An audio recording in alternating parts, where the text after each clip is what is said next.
Now, do you ever feel like you're really not getting anywhere in your practice? Well, this simple tool can help you to get there without really any additional work needed. You just need to apply this process. So let's get into it. Now, you may see other YouTubers like myself, or you might get it from a book, a guide, just someone you know, give you a scale or an exercise to do.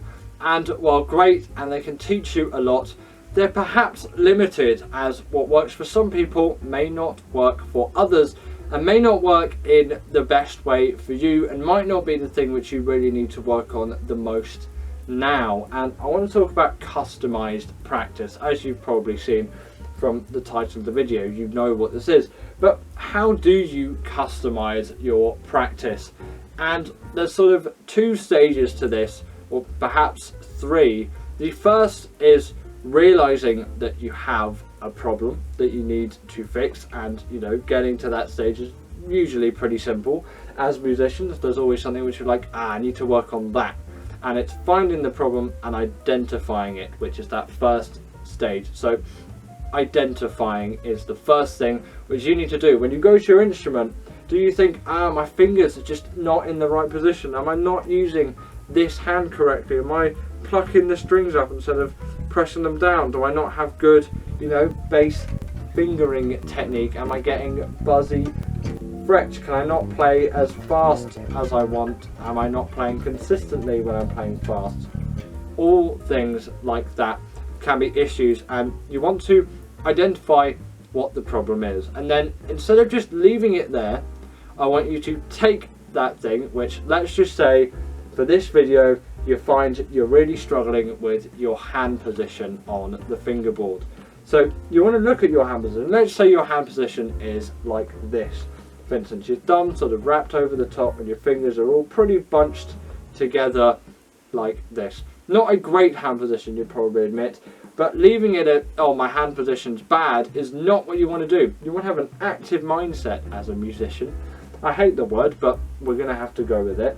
And you want to think about this, you want to look at this and think, okay, what do I need to do to make this turn into this, which is a much better bass hand position? And if you look at it, you can sort of see, like, my fingers are too close together, they're too bunched together, and perhaps my wrist is too far this way if I move my wrist. And you want to really think methodically, not melodically, that's something else.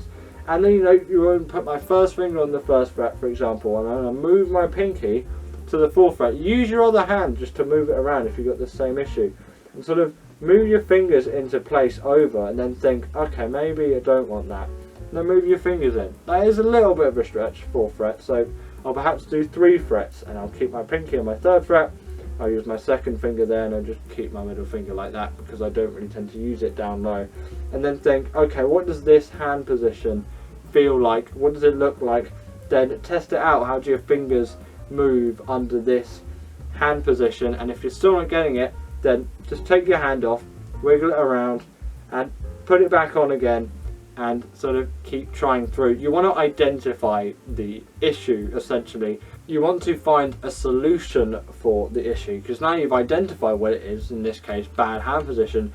You want to realise, okay, what am I actually going to need to do here to fix this positioning? Because it's all good, again, identifying your issues, and that is the first step, but actually solving them is potentially the difficult part. And you want to think very methodically when it comes to this. You've got to be methodical with it and make sure it doesn't come back. It's easy to just work on it for 5 minutes and then leave it and never think about it again, but you really want to keep doing it consistently, and then you'll see results. And then once you've got it down, you won't need to think about it again, because I don't need to think really about my hand position when it's on the bass. My fingers just do what they want to do, and they go where the fingers need to go, essentially. I don't really have problems with this in either of my hands, because I've been methodical and I've gone through and I've worked out the hand position that works best for me and gets me the most from this hand and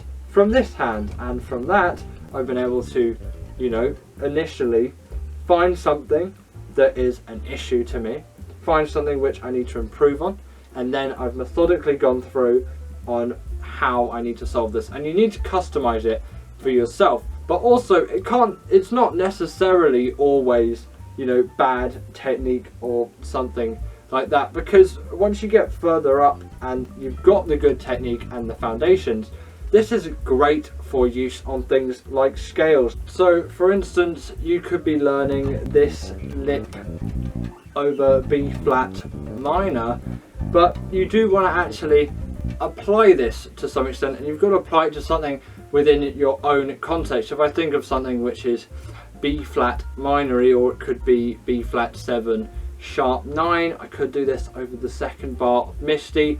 Probably wouldn't, and I'd probably go for a sharp 9y sort of situation, and in which case the blues is a great way to apply that. So I could apply it over a B flat blues. I know it doesn't have the major third in it, but it still works over 7 sharp 9 chords.